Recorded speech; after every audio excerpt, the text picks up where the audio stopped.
Let me tell you about the most dangerous boy I ever met. And let me tell you how long it took me to realize he was dangerous at all. His name was Cha Min-jae. And when I first saw him, I thought absolutely nothing of him. That was the whole point. That was the plan. But I did not know that yet. It was the first day of the new university semester. I was running late, which was nothing new for me. I am always running late. I had overslept, burned my toast, missed the first bus, and arrived at the lecture hall with my bag half open and my hair still damp from the shower. I pushed through the door, looked for an empty seat, and dropped into the first one I found. The boy sitting next to that seat glanced up at me for exactly 1 second. Then he looked back down at his notebook. He was ordinary looking. That is the only way I can describe him at first. Medium height, plain dark clothes, a simple gray hoodie, dark jeans, clean white sneakers.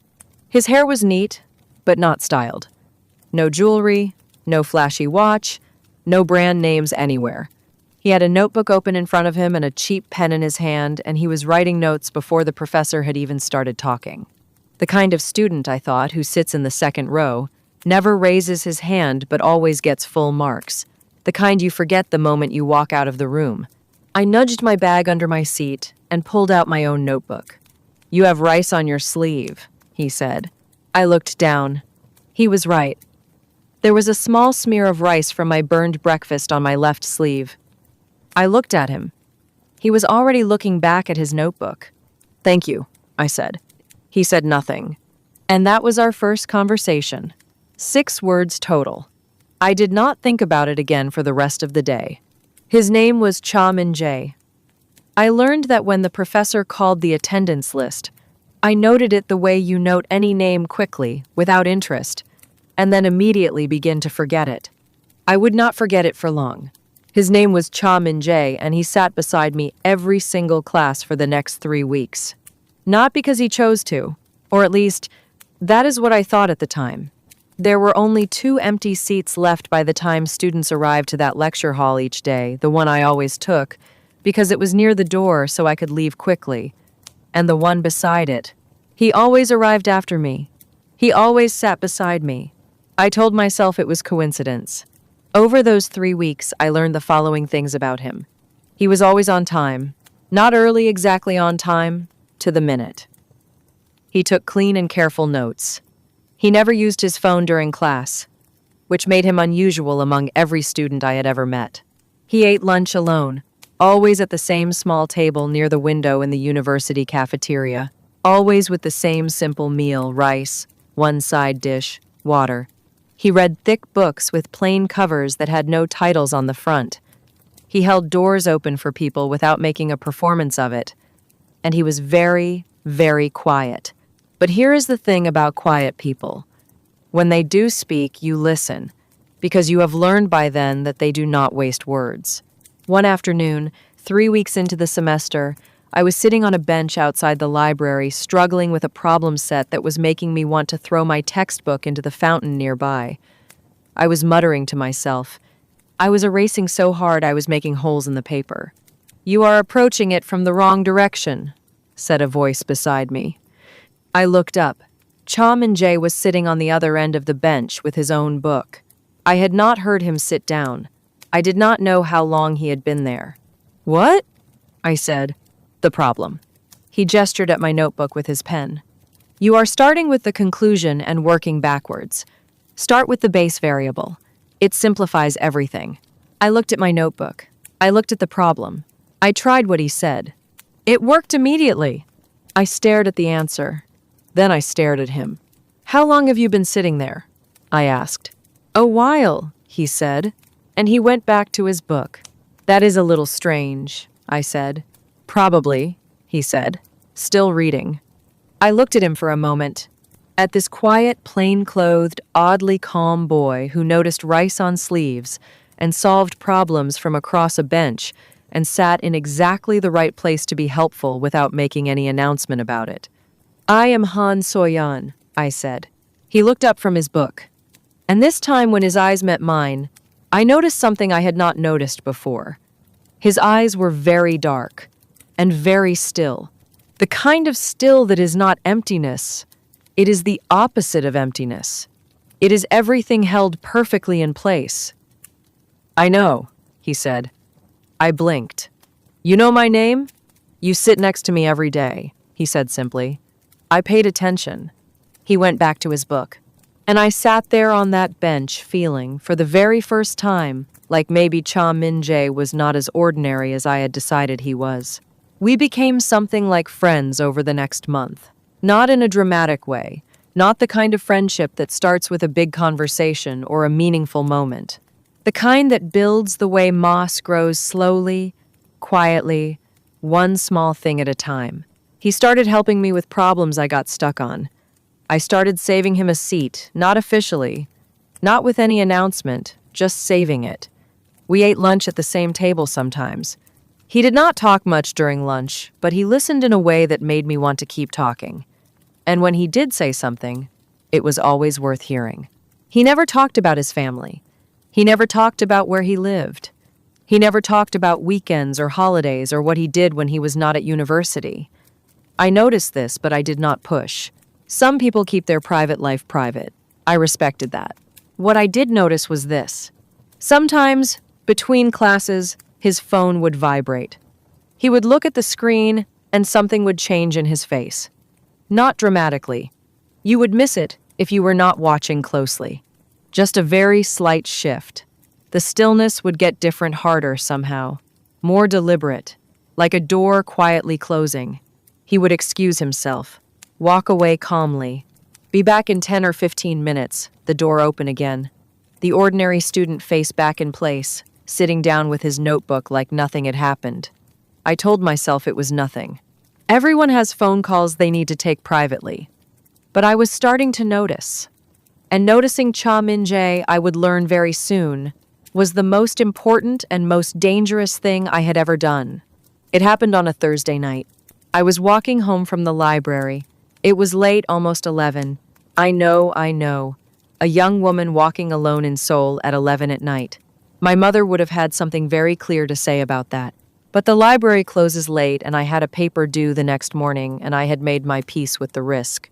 I was cutting through the small street behind the convenience stores near campus. It is a shortcut, 10 minutes faster than the main road. I had used it dozens of times. I turned the corner, and I stopped. 4 men were blocking the narrow street ahead of me. Big men, not university students. Older, harder looking, with the kind of faces that have seen too many dark places. One of them was holding a phone with a bright screen. Another was smoking. They all turned to look at me when I appeared. The smart thing to do was to back up, turn around, take the long way. But before I could do anything, one of them started walking toward me. My heart went very loud in my chest. And then a voice spoke from behind me. You are in the wrong neighborhood. I spun around. Cha Min-jae was standing at the entrance to the alley. He had his hands in the pockets of his gray hoodie. He looked completely calm, like he had simply gone for a late-night walk and happened to end up here. But something was different about him. His posture. The way he was standing was not the way he stood in the lecture hall or at the library bench. His shoulders were back. His chin was level. He was still, but it was a different kind of still from the one I knew. Not the quiet, focused stillness of a student taking notes. Something else. Something that took up more space. Something that the 4 men in the alley could clearly feel, because all 4 of them had stopped moving. The man who had been walking toward me stopped walking. This is none of your business, student, he said. Cha Min-jae looked at him. Just looked. No expression, no threat in his voice when he spoke. Just words. Her name is Soyeon. She is my classmate. She takes this shortcut every Thursday night coming home from the library. He tilted his head slightly. And this neighborhood is very much my business. Silence. The 4 men looked at each other. Something passed between them, some kind of recognition, some kind of recalculation. The man who had been walking toward me took a slow step back. We did not know, one of the others said. His voice was different now. Careful. Now you do, Min-jae said. Another silence. And then, one by one, all 4 men turned and walked away down the alley and around the corner and disappeared into the dark. Just like that. I stood there. My heart was still hammering. I turned back to Min-jae. He was already walking toward me, hands back in his pockets, looking perfectly ordinary again. "You should not use that shortcut after 10, he said. He stopped beside me. "Come on, I will walk you home." I stared at him. "Who are you?" I said. He looked at me.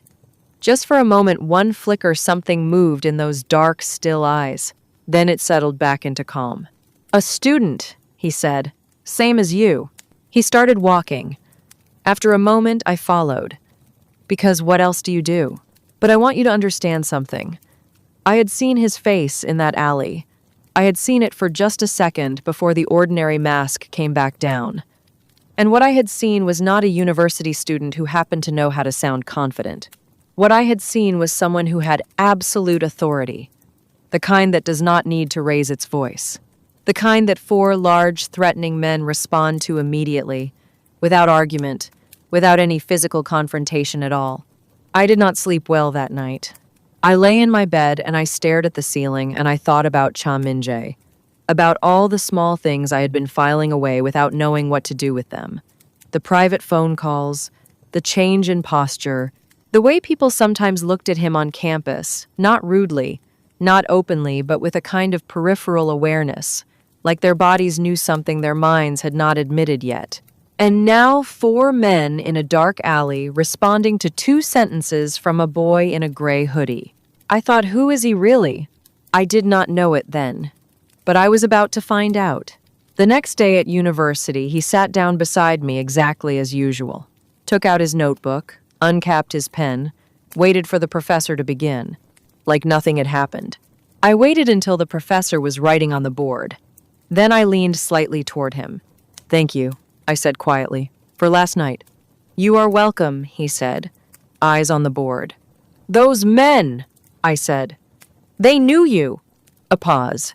His pen kept moving. "This city is not as big as it seems," he said. "That is not really an answer," I said. "No," he agreed. "It is not." I looked at the side of his face. His expression gave nothing away. He looked like he was thinking about the lecture. He looked completely, perfectly ordinary. "Min-jae," I said.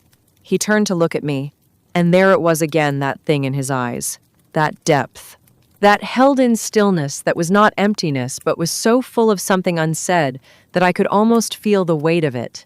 "After class," I said, "will you tell me the truth?" The longest pause. "After class," he said, "I will buy you coffee." He turned back to the board. It was not a yes, but it was not a no. And from Cha Min-jae, I was already learning. A non-answer that still kept the door open was as close to a yes as you were likely to get. I turned back to my notebook and wrote nothing for the rest of the lecture. I was too busy thinking. He took me to a coffee shop I had never been to before. It was not a trendy place, not the kind of bright, Instagram-ready cafe that university students usually go to. It was small and quiet, tucked down a side street, with dark wooden walls and low lighting and only 4 tables. The man behind the counter nodded at Min-jae when we walked in. Not a cheerful customer service nod, a respectful one. We sat at the table in the corner, away from the window. Coffee appeared without either of us ordering. Simple black coffee for him, a warm latte for me, which I had not asked for, but which was exactly what I would have ordered. I looked at him across the table. "You knew what kind of coffee I drink," I said. "You order the same thing every time at the campus cafe," he said. "Medium latte, a little less sweet than standard." I wrapped my hands around the warm cup. "You pay very close attention to things," I said. "Yes," he said, simply, without apology. I looked at him. He looked back, and I decided to stop being indirect. "Those men last night were afraid of you," I said. "Not just surprised. Afraid. Real fear. The kind people feel when they know who someone actually is. So who are you actually?" He was quiet for a moment. He picked up his coffee. He set it down again without drinking. "If I tell you," he said carefully, "things change. Between us, the way you see me changes, and I cannot untell you." "Things already changed," I said. "Last night changed them. I just do not have the information yet to understand what I am seeing. He looked at me. A long, measuring look. The kind that is not unkind, it is just thorough. Like he is reading something important and wants to make sure he understands every word. My family, he said finally, runs an organization. In Seoul and in several other cities. It has been running for a long time. My grandfather started it. My father ran it after him. And now, he stopped. He looked down at the table for a moment. When he looked back up, his eyes were completely steady. Now, I run it. I run it. Silence. I sat with that. I turned it over carefully in my mind. What kind of organization? I said. Though some part of me already knew. Some part of me had known since last night in the alley. The kind, he said quietly, that other people in this city are careful around. I looked at him. At this boy in a gray hoodie with a cheap pen and a plain notebook and a clean, simple meal of rice and one side dish every day for lunch. How old are you? I said. 22, he said. And you run it. You run the whole thing. Yes. Since when? Since my father became ill, 2 years ago. He said it without any drama, just a fact. I was 20. It was not planned for another 5 years at least, but the organization could not wait 5 years. I thought about 20 years old. I thought about what I was doing at 20, stressing about exam results, arguing with my mother about coming home late, buying ramyun in bulk because it was cheap. And this boy at 20 had taken over a criminal empire because his father got sick and it could not wait. Why are you at university? I asked. If you already run all of that, why are you here, taking notes in a lecture hall and eating rice in the cafeteria? And here, for the first time since we sat down, something changed in his face. Something that was not the controlled, measured expression he wore most of the time. Something smaller and more honest. Because, he said, this is the only place where no one knows, where I am just a student, where no one looks at me and sees the organization. He paused. For a few hours every day, I am only this, and I needed to keep one part of my life that was only this. I looked at him for a long time. No one at university knows, I said slowly. Not one person. No one, he said, except now me. Except now you. And there it was. The weight of that. He had kept this secret perfectly for 2 years. And now it was sitting across the table from me in a small, dark coffee shop with a latte that was exactly right. I should have been afraid. Looking back, I understand that a reasonable person's first feeling in that moment should have been fear. But what I actually felt, and I want to be honest with you about this, was something close to sadness.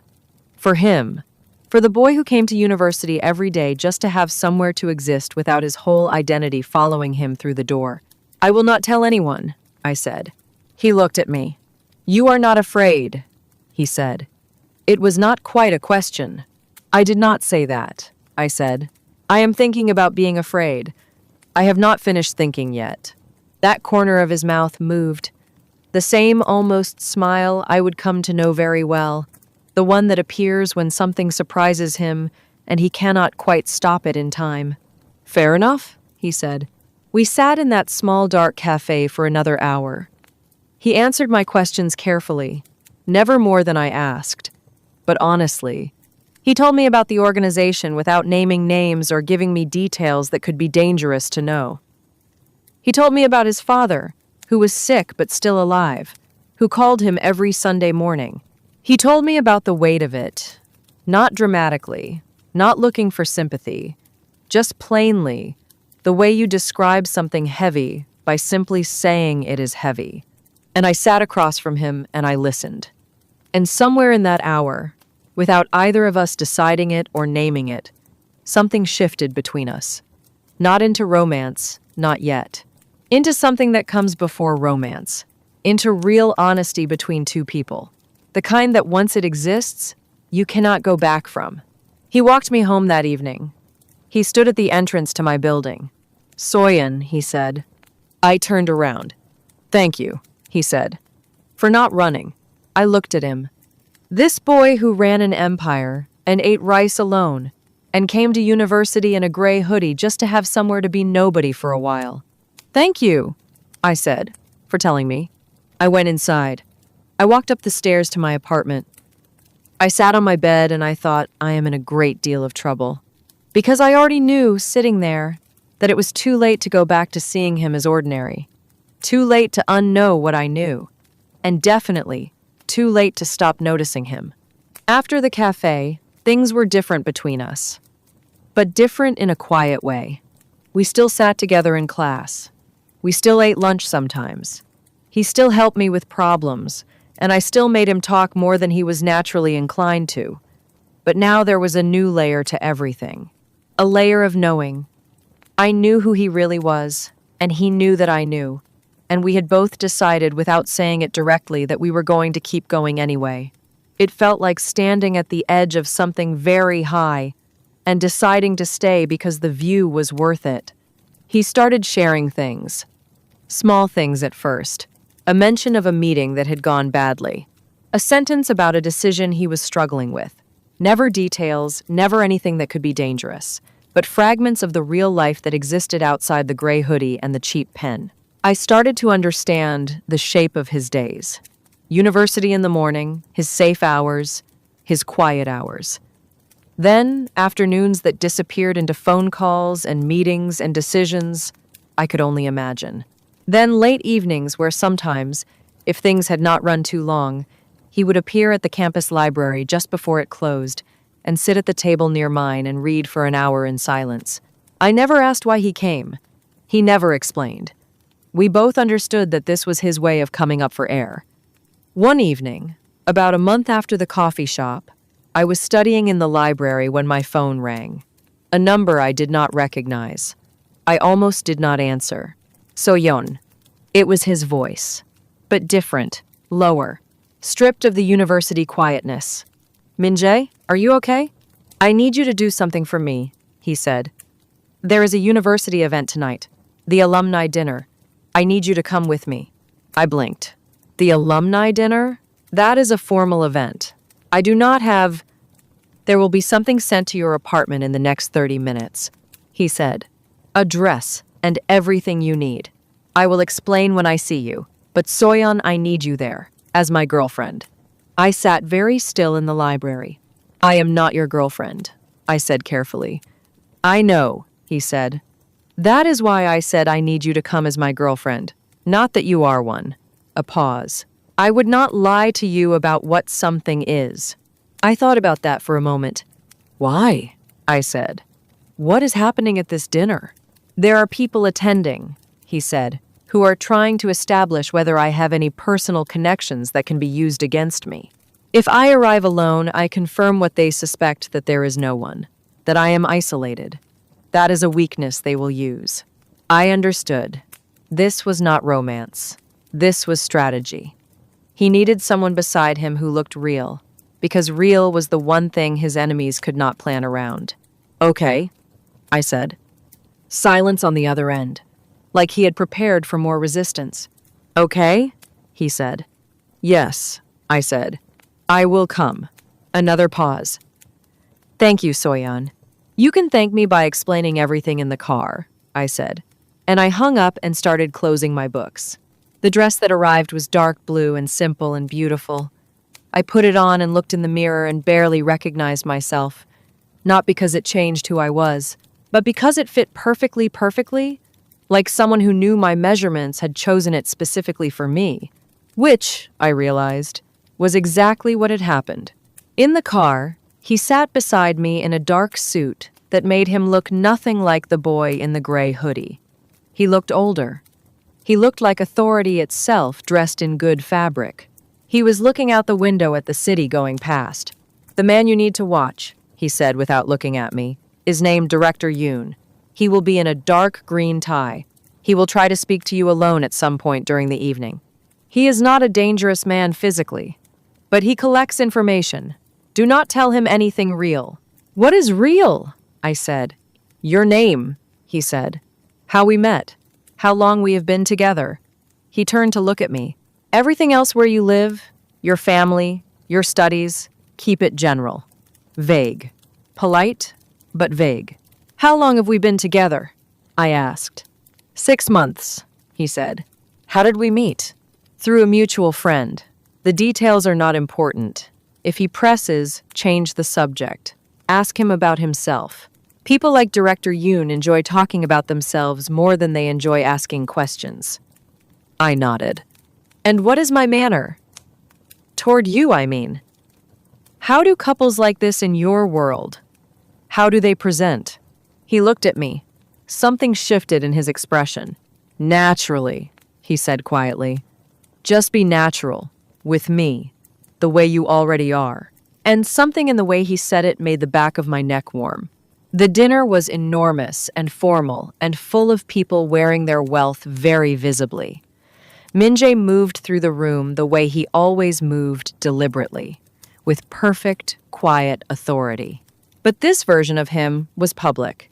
Every person we passed acknowledged him, some with real respect, some with the kind of respect that is actually fear wearing a dinner jacket. I stayed close. I played my role. I watched the room the way he had taught me to watch, not staring, not obvious, just aware. Director Yoon, in the dark green tie, found me near the refreshment table when Min-jae was briefly pulled away by another guest. He was a soft-spoken man with clever eyes and an easy smile. You must be the young woman Min-jae has been keeping to himself, he said pleasantly. I suppose so, I said, and I smiled. He asked questions. Gentle, conversational questions that had sharper edges underneath them if you knew to look. I gave him general, pleasant, vague answers and asked him about himself at every opening. By the time Min-jae returned to my side, Director Yoon had told me about his 3 grown children, his house in Jeju, and his opinion on modern architecture. He had learned almost nothing about me. Min-jae appeared at my side. His hand came to rest lightly at the small of my back the first time he had touched me like that, and I had to work very hard to keep my expression natural. Director Yoon, he said pleasantly. I hope she has been good company. Excellent company, Yoon said, and something moved in his eyes that I read as surprise, as recalculation. Later, in the car going home, Min-jae looked at me. How did you know what he was doing? He asked. Because I have met people like him before, I said. My mother's family has a lot of social politics, dinner conversations that are really interrogations. I grew up learning to navigate them. He looked at me in the dark of the car, and I saw something in his face that I was not expecting. Not just approval, something warmer than that. Something that was still deciding whether it was allowed to exist. You were extraordinary tonight, he said. I looked out the window so he would not see my expression. You owe me very good ramyeon, I said. And that almost smile came, wider this time. Everything was going well, and then it was not. It happened the way difficult things usually happen, not with a dramatic announcement, but with a small, ordinary moment that opens into something much bigger. I was crossing the campus courtyard on a Monday morning when a girl I slightly knew from my department stopped me. Her name was Ji-yoon. She was the kind of person who always seemed to know things before other people did. Soyeon, she said, with a look on her face that I immediately did not like. Is it true you have been spending time with Cha Min-jae? We are in the same class, I said carefully. We study together sometimes. She looked at me with something between pity and excitement. Do you know who he is? My heart did something careful and quiet. He is a student in my department, I said. Lo. She leaned closer, lowered her voice. My cousin works in Gangnam. She said she saw him last month. In a meeting. Not a student kind of meeting. The kind where people use titles and everyone stands up when the youngest person in the room walks in. She paused. She said his name is not just Cha Min-jae. She said his name is Chairman Cha. I kept my expression completely still. That sounds like a lot of rumors, I said. Ji-yoon shrugged. Maybe. But Soyeon, be careful. People who move in those circles, the things that happen around them. She stopped. Just be careful. She walked away. I stood in the courtyard and the morning went on around me, and I thought about what she had said. I was not surprised by the information. I already knew it, but I was surprised by something else. The rumor was out, which meant other people were starting to look, starting to notice things, starting to connect the quiet student in the second row to the name that operated very large and very serious things in this city. His cover was thinning, and more than that, there was something Ji-yoon had said. Be careful, the things that happen around people like that. I had been so focused on getting to know him that I had not let myself think clearly about what his world actually meant for someone standing close to him. Not just dinner parties with clever directors asking questions. The real things. The serious things. The things that happened in dark alleys where four men backed away from two words. I needed to think. I sat with it for 2 days. I avoided the lecture hall I told myself I had work to catch up on, which was technically true. I did not answer his messages quickly. I was not rude. I just created space, so I could think clearly in it. On the second evening, he knocked on my apartment door. I do not know how he knew where I lived. Of course I know how he knew. He knows everything about the spaces around him. That is who he is. I opened the door, and he was standing there in his plain gray hoodie, and he looked not angry, not demanding, just steady. And underneath the steadiness, something careful and quiet that looked a lot like worry. You are pulling back, he said. I am thinking, I said. About what? About what it means to stand close to you, I said honestly. In the real sense, not the dinner party sense, the real sense. He looked at me. He nodded slowly. He did not argue. He did not push. Can I come in? He said. I stepped back from the door. He sat on my small sofa in my very ordinary apartment, with its student furniture and its stack of textbooks and its string of lights above the window, because I like warm light when I study. And he looked around at all of it, quietly, taking it in. Then he looked at me. Ask me, he said. Whatever you need to ask, I will answer honestly. I sat across from him. I thought about what I really needed to know. Have you ever hurt someone? I asked. Directly, not through the organization. You, personally. He held my eyes. I have made decisions that resulted in people being hurt, he said carefully. I will not pretend otherwise. But I have never personally harmed someone who did not first cause direct harm to the people I am responsible for. The people you are responsible for, I said. Who are they? And then he told me. Really told me. Not fragments this time. The full picture. The organization operated in gray areas. Yes, there were things that existed in the space between legal and illegal. But his father, and then he, had drawn strict lines. No drugs, no trafficking, no violence against ordinary people, no children involved in anything. The organization moved money, controlled territory, managed disputes between other groups, and kept them from becoming wars in the streets of the city. We are not good, he said simply. I am not going to tell you we are good, but there are ways of being bad that I will not do, and those lines I have not crossed them. I will not. I looked at him, sitting on my small student sofa in his gray hoodie, completely honest, not performing anything. The girl in my department, I said. Ji-yoon, she has heard things. Your cover is starting to break. People are starting to connect you. Something moved across his face. Not fear, calculation. Then something else, something that surprised me. I know, he said. It was always going to happen eventually. He paused. Soyeon, I need to tell you something. Something I should have told you sooner. I waited. I did not start sitting next to you by accident, he said. The first week, when there were 2 empty seats, I chose that seat. I had seen you before. Your first week, you helped a first-year student who dropped everything in the hallway. You stopped, picked everything up, helped him reorganize, and then ran to your own class, which you were late for. I saw that, and I thought, he stopped. I thought that was a person worth sitting next to. I stared at him. You chose to sit next to me, I said slowly. On the first day. Yes? And you have been what?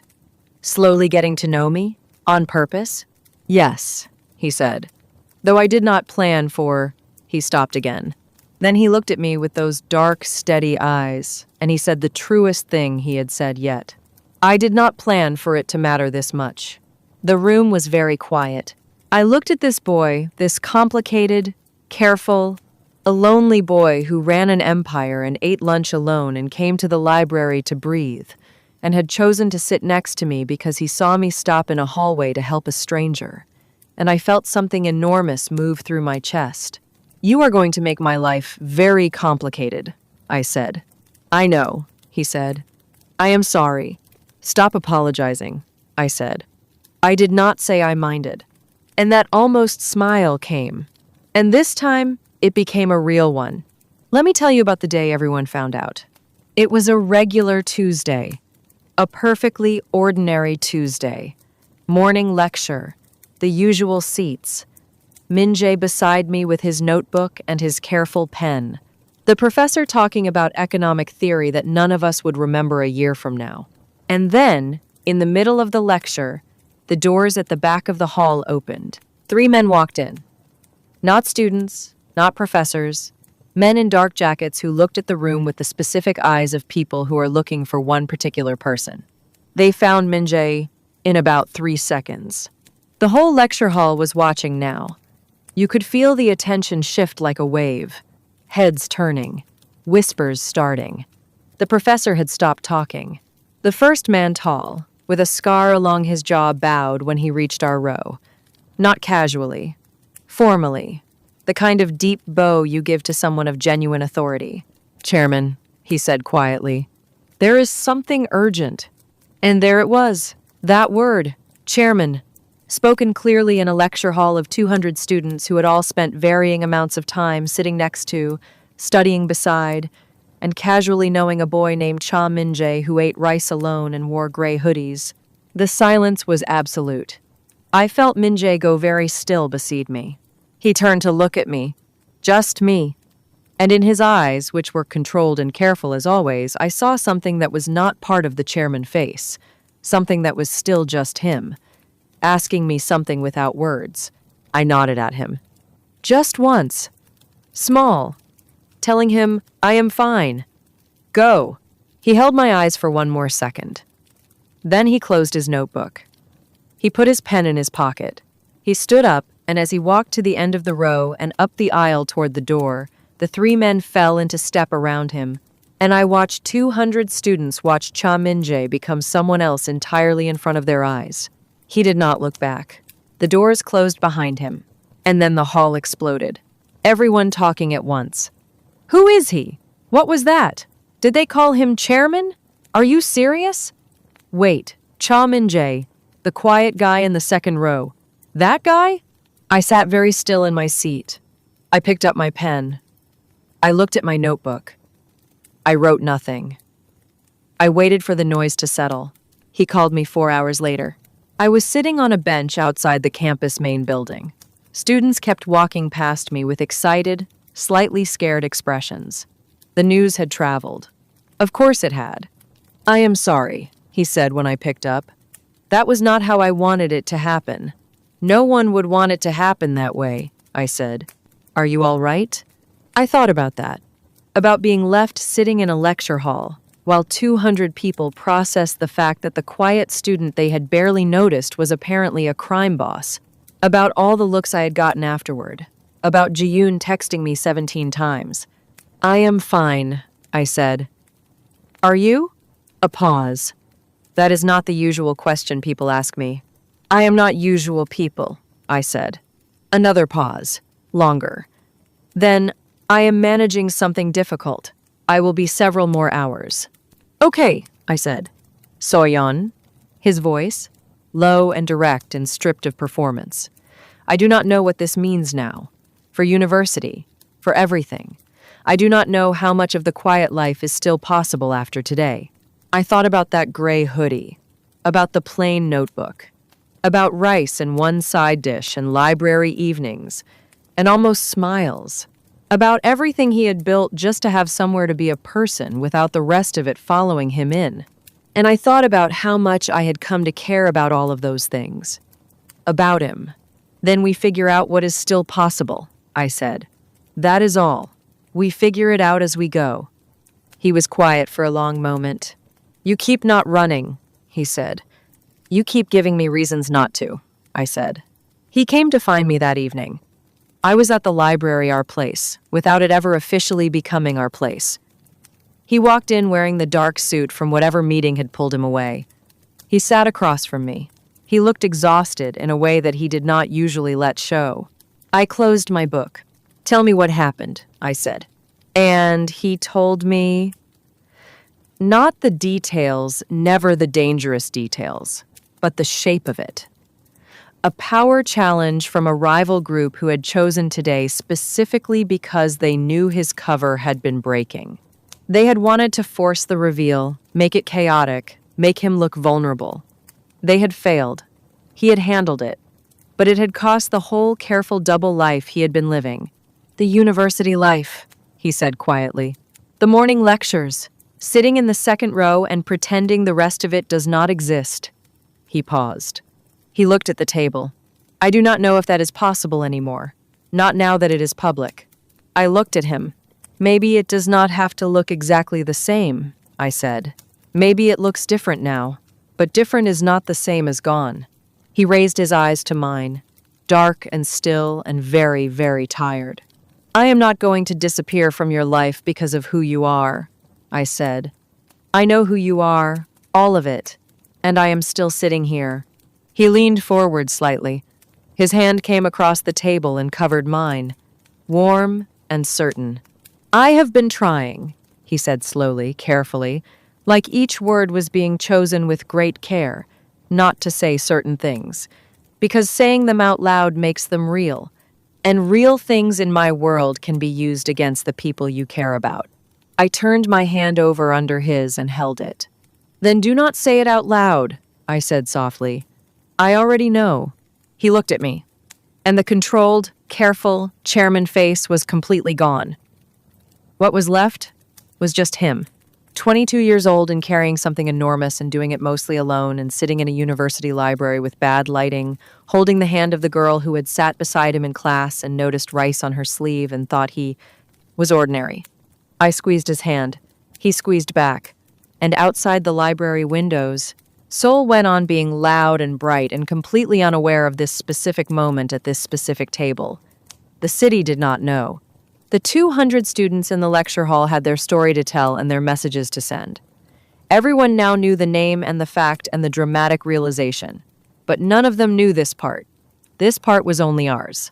Weeks passed, then months. Things changed as things always do when a secret becomes public, but they changed more gently than either of us had feared. He still came to lectures when he could. Not every day that was no longer possible. But when he came, he sat beside me. And the rest of the class had grown into a different relationship with him, less afraid than the first shocked week, more aware, more careful around him. But also, slowly, just used to it. Used to him. He was still Cha Min-jae, still the boy who took careful notes and ate simply and held doors open without making a performance of it. He was also Chairman Cha, who ran something large and serious and operated in the gray spaces of the city. Both things were true. Both things were him. And I was still Han Soyeon. Still perpetually late. Still smelling faintly of the convenience store food I ate on the way in. Still the girl who stopped in hallways to help strangers pick up their dropped things. We were very different. We both knew that. We were also, somehow, exactly right beside each other. We knew that, too. One evening, a regular evening, nothing special about it, just a soft Seoul night with the city lit up orange and white outside the window, we were sitting together in a small restaurant near campus. Simple food. Comfortable silence. The kind of silence that is not uncomfortable because it is full. He was looking at me across the table. What? I said. Nothing, he said. I was just... He stopped. You were just what? I said. He picked up his chopsticks, then put them down again. And then he did something I had never seen him do before. He laughed, quietly, briefly, to himself. like something had surprised him from the inside. "I was thinking," he said, "that you are the only person in my entire life who treats me exactly the same as they did on the first day." I thought about the first day, the rice on my sleeve. 6 words. "You told me I had rice on my sleeve," I said. "You said thank you," he said, "and then you ignored me for 3 weeks." "I did not ignore you," I said. I was being appropriately independent. That real smile came. The full one. The one he almost never gave anyone. And in the warm light of that small restaurant, it was one of the most disarming things I had ever seen. "Soyeon," he said. "Yes?" He looked at me across the simple table with the simple food between us. And in his eyes was everything. All the weight and the loneliness and the gray hoodies and the library evenings and the hand on the table and all the things he never said out loud because real things could be used against the people you care about. "Stay beside me," he said quietly. "Not for any arrangement, not for any reason except that I am asking you to." I looked at him for a moment. "I am already here," I said. "I have been here." He nodded slowly, like settling something inside himself. "I know," he said. "I just needed to ask." And that was it. That was all of it. No grand speech, no dramatic declaration in the rain, no moment that anyone watching would have recognized as a turning point. Just 2 people at a small table in a quiet restaurant and one simple honest question and one simple honest answer.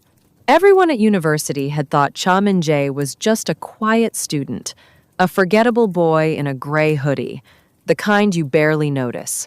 And then they found out who he really was, and they were shocked and they were frightened, and they made him into something enormous in their minds. But here is what I knew that none of them did. The truth of him was not either of those things. Not the invisible student, and not the untouchable chairman. It was the boy who noticed rice on a stranger's sleeve, who sat beside someone who needed help without announcing it, who built a quiet, ordinary life inside his real one just to have somewhere to breathe. Who chose a seat on the first day because he had seen someone stop for a stranger and thought, that is a person worth knowing. Who learned, slowly, that being known by one person who sees all of you and stays anyway, that is the thing that no money and no power and no empire can buy. He had everything that the world calls power. And the only thing that made him feel like a person was sitting beside me in a lecture hall with a cheap pen and a plain notebook, pretending, just for a few hours, to be nobody. I am glad I sat in that seat. I am glad I stayed.